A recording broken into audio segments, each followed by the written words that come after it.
Hola, ¿qué tal?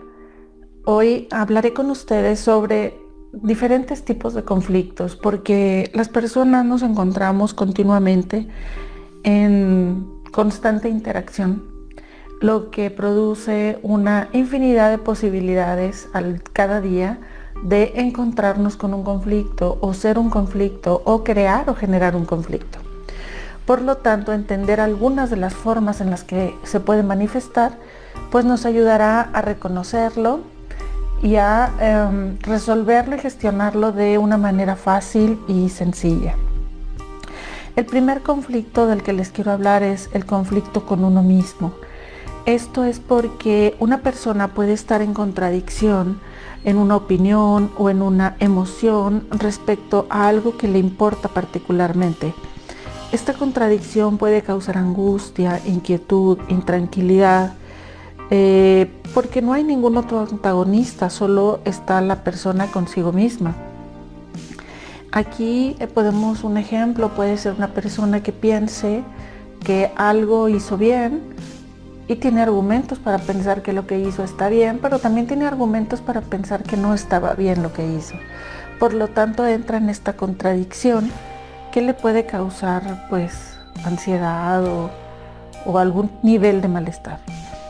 Otro conflicto, podemos hablar en círculos muy cerrados de convivencia.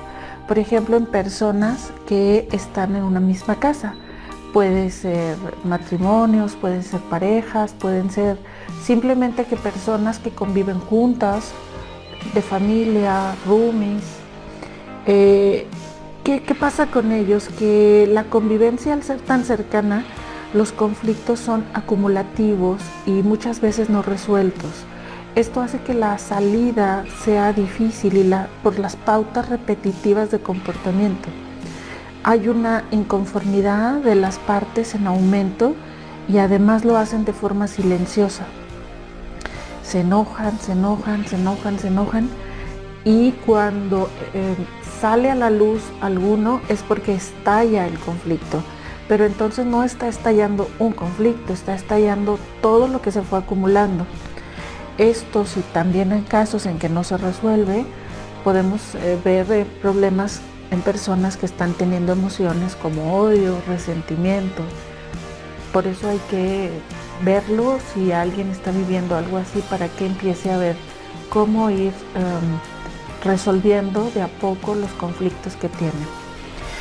Podemos encontrar otros conflictos que tienen que ver con el espacio donde se desarrollan. Por ejemplo, los escolares se desarrollan en las escuelas, en donde hay compañeros, hay maestros. En algunos casos, cuando hablamos de niños, hablamos también de padres de familia. Entonces, esta interacción hace que pueda haber conflictos, y muchas veces en el ámbito escolar se manifiestan otro tipo de comportamientos, no solo conflictos normales y naturales, sino que también conflictos como bullying y otro nivel de agresiones que pueden manifestarse en este ambiente.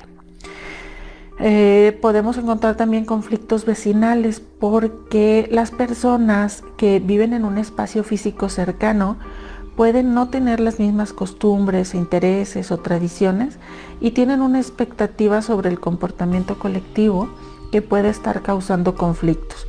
Esto lo vemos, por ejemplo, en las juntas de vecinos, en donde ves claramente las posturas tan claras pero tan diversas al mismo tiempo de cómo debería de ser la convivencia. Entonces esto tiene un nivel de complejidad interesante.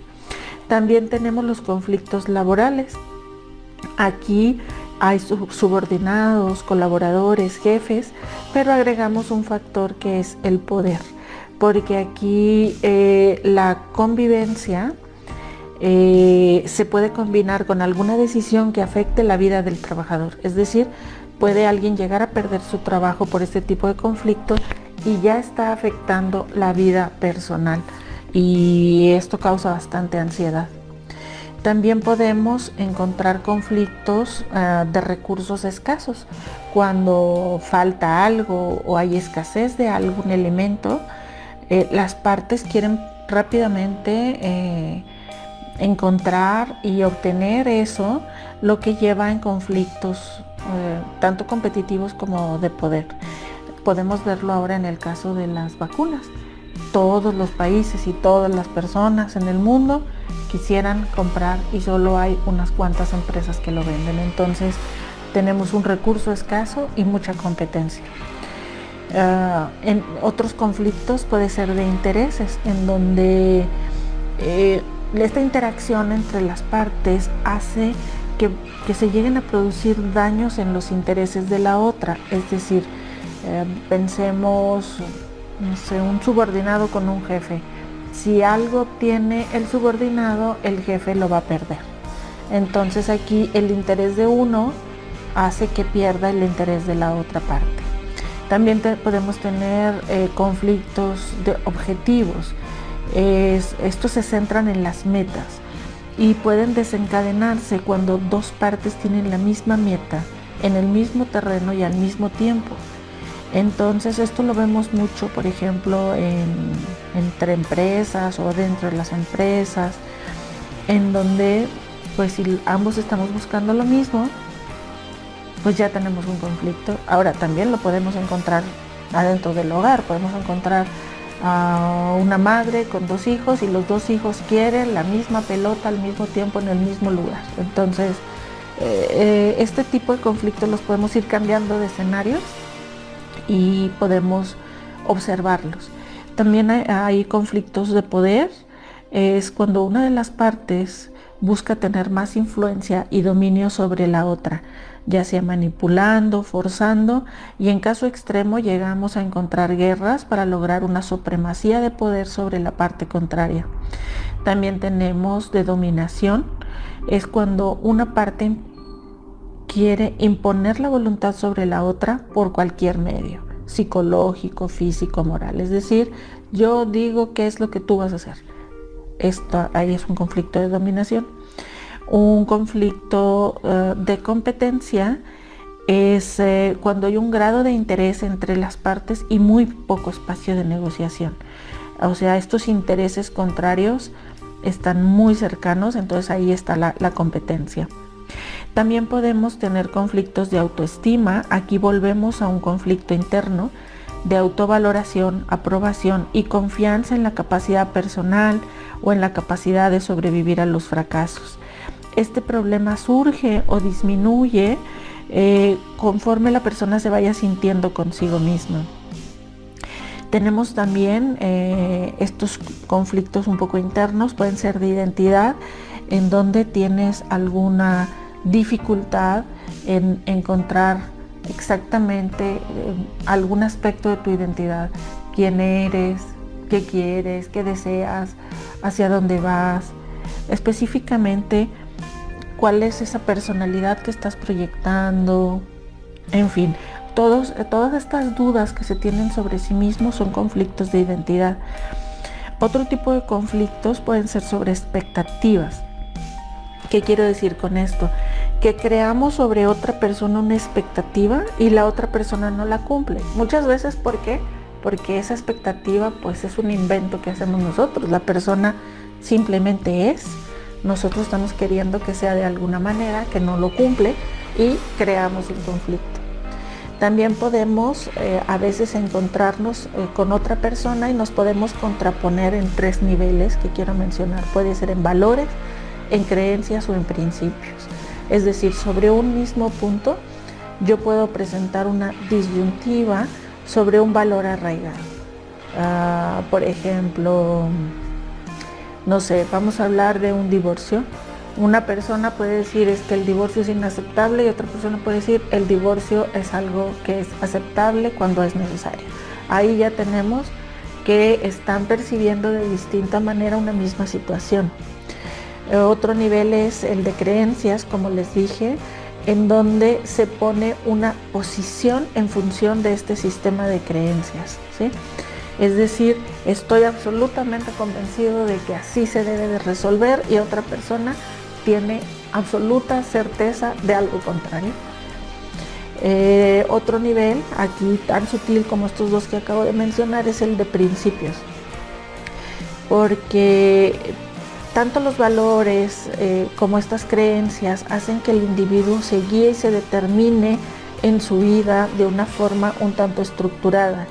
Entonces eso lo llevas a traducir a que son tus principios de vida, en lo que basas la forma en la que vives.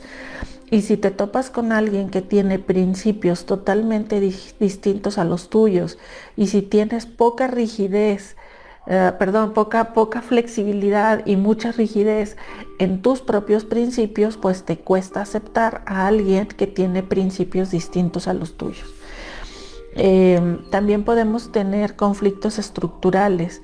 Esto lo solemos encontrar en conflictos de clases o de grupos sociales, y tienen la dificultad de que es una complejidad cultural, es decir, no lo puedes resolver solo como individuo. Esto es conflictos étnicos, conflictos entre grupos sociales, que hace que la misma sociedad te crea este conflicto. También tenemos conflictos normativos, que es cuando algunas normas se contradicen en sí mismas. También podemos ver conflictos de inadaptación, cuando el medio ambiente que nos rodea nos está generando una situación que nos causa una complejidad para adaptarnos. Y lo podemos ver ahora, la realidad nos está haciendo el aislamiento social, la separación entre las personas, y es muy difícil adaptarnos a este tipo de normas que van en contra de la misma naturaleza. Y pues tenemos un conflicto con eso. También hay conflictos de información por malentendidos provocados por fallas en la comunicación. Esto puede causar un desorden en la información que va y viene, y simplemente por un error de comunicación podemos tener un conflicto. También existen los consejos atribuidos. Cuando le atribuimos a una parte una acción o una omisión que probablemente no corresponda con la realidad, es decir, encuentro hojas afuera de mi casa y digo, seguramente la vecina me los echó, ¿no? Igual fue el aire o el viento, pero le estoy atribuyendo a una persona este problema. También tenemos conflictos de relaciones personales, que es el normal choque de personalidades, cuando a lo mejor digamos estás en tu trabajo y tienes una relación normal con todos, pero hay específicamente una persona con la que no te puedes relacionar. Estamos hablando de una relación específica con la que tienes conflicto. También podemos encontrar conflictos de inhibición, que es, por ejemplo, cuando la persona evita hacerse responsables de un problema. Imaginemos una familia con una persona mayor y la familia no se está haciendo cargo de este adulto mayor. Ahí tenemos este tipo de problemas. También podemos encontrar conflictos de legitimación.